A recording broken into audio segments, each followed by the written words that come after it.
Assalamualaikum warahmatullahi wabarakatuh, sahabat mata netizen.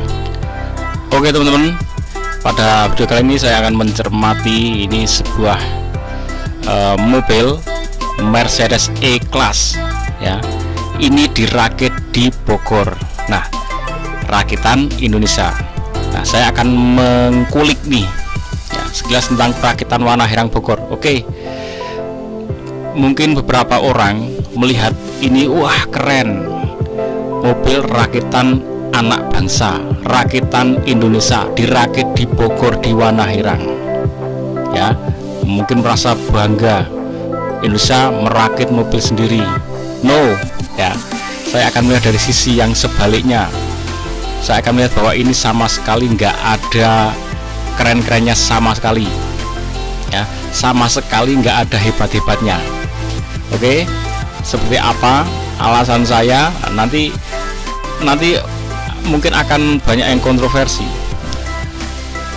Bisa merakit sendiri kok nggak keren, sudah merakit kayak gini kok nggak bangga. Nah, alasannya seperti apa? Simak. Sebelumnya kita simak dulu nih yang versi lebih lengkapnya ya.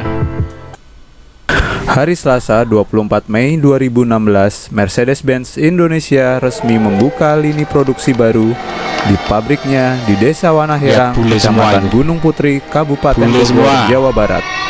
Pada hari itu, pabrikan mobil mewah asal Jerman itu meluncurkan mobil crossover Mercedes-Benz GLC pertama hasil rakitan pabrik di dalam negeri ini. Rakitan pabrik di dalam negeri. GLC menjadi model Mercedes ke-6 yang dirakit di pabrik seluas 42 hektar ini. Sebelumnya, pabrik tersebut telah memproduksi 5 model lainnya, yakni sedan, kelas C, kelas E, dan kelas S, serta mobil SUV Mercedes kelas M dan GLE. Rudolf Lamberts, Presiden dan CEO Mercedes-Benz Distribution Indonesia, mengatakan perakitan tipe GLC di Wana Herang ini membuktikan komitmen Mercedes-Benz terhadap pasar di Indonesia dan menjadi babak baru kehadiran Mercedes-Benz di tanah air.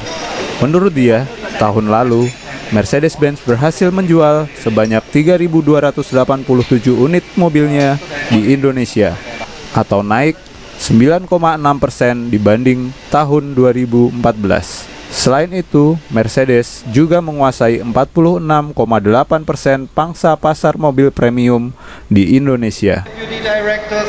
Salah satu rencana itu adalah produksi mobil-mobil kompak Mercedes di Indonesia. Untuk kedepannya, Mercedes berencana terus mengembangkan pabrik dan lini produksinya di Indonesia. Namun, semua itu masih bergantung pada sejumlah kebijakan pemerintah Indonesia. Keputusan itu akan diambil sebelum akhir tahun ini. Laporan wartawan Kompas Dahono. Oke teman-teman ya, kita sekarang kulik nih sekarang. Jadi ini Mercedes Jerman, dia mendirikan pabrik di Indonesia untuk merakit barang-barangnya mereka untuk dipasarkan di kita. Terus kita apa? Suruh beli ya. Jadi mereka sangat merasa bangga, keren.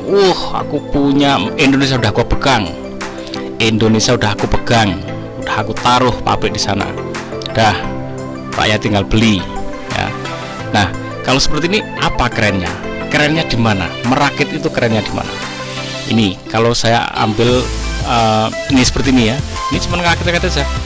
Pabriknya sangat bersih, kinclong. Karena apa? Ya cuman nyatu-nyatuin kayak puzzle ya.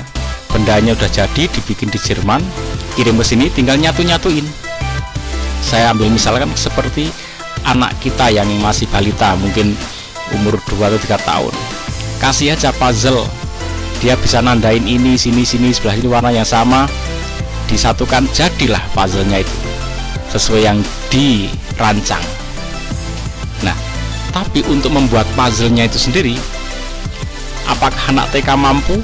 Nggak akan bisa, anak-anak nggak bisa. Ini butuh orang yang punya visi, misi, pandangan, punya desain yang luar biasa, dan nggak main-main untuk membuat puzzle. Nah, untuk merakit puzzle udah anak kita yang masih balita bisa. Coba kalau kita analogikan seperti ini, Jerman dia adalah pendesain pembikin puzzle, kirim ke Indonesia, dah ini rakit puzzle-nya, lalu dijual. Apakah itu sudah merasa keren? Sorry ya, saya sangat merasa tidak keren sama sekali ya. Jadi kalau kementerian kita kok hanya baru bisa sampai tahap itu, ya sorry. Kalau kita harus bangga itu ya maaf, mosok kayak gitu bangga cuman bisa merakit puzzle aja, kemudian dijual, kita lagi yang beli, warga Indonesia, rakyat ya. Yang paling payah itu kalau mental orang-orang yang harusnya punya inovasi, yang punya keputusan untuk bisa membuat kreasi, produksi otomotif sendiri, produksi puzzle sendiri, itu mentalnya ngapain repot-repot bikin desain puzzle, capek beli aja puzzle-nya udah jadi tinggal pakai. Ngapain motong kambing capek-capek, ngeletin, masak jadi sate, jadi tongseng, beli aja jadi beres. Kalau mentalnya di situ terus, maka sampai kapanpun tidak akan pernah punya yang namanya pabrik produksi otomotif ya. Ya akan gini-gini aja, akan ngerakit doang. Ya sorry, ngerakit kayak gini di kampung bisa, nggak ada masalah. Orang-orang kampung itu bisa ngerakit kayak gini, nggak ada masalah. Bahkan mesin dipretelin, diturunin, overhaul, oversize, ganti apapun dalemannya tuh bisa di kampung itu. Bengkel-bengkel kampung bisa ya, nggak harus canggih kayak apa, itu bisa. Oke, jadi kalau masih sebatas merakit saja, ya masih prihatin. Kita masih merasa prihatin. Otomotif Indonesia masih seperti yang saya ceritakan, yang anak kecil yang dikasih puzzle untuk ngerakit doang. Dah nanti kamu dikasih uang deh dari kamu ngerakit puzzle, dikasih komisi, udah cuman gitu-gitu doang. Jadi nilai bangganya dari bangsa ini dari mana kira-kira kalau cuman ngerakit doang? Dan ini masih berjalan sampai saat ini ya. Ngerakitnya manual gini, manual pakai orang-orang gini, ditaruh, ditongkrongin itu, nggak pakai sistem pabrik computerized, enggak ya, karena untuk memproduksi daya produksi dengan daya beli cukuplah dengan manual gini ya. Oke teman-teman, semoga itu menjadi pemikiran kita, menjadi ini orang-orang yang harusnya bukan berkepentingan, yang berkewajiban ya, memajukan perekonomian dan otomotif Indonesia ya, berpikir keras lah, jangan cuma terima matangnya saja, berpikir keras supaya benar-benar bisa berdiri di kaki sendiri, bisa mandiri dan bisa bersaing di kancah internasional gitu loh, nggak cuman sekedar ngerakit doang lalu dibeli sendiri ya, jangan sampai. Oke teman-teman, ikuti terus Mata Netizen. Assalamualaikum warahmatullahi wabarakatuh.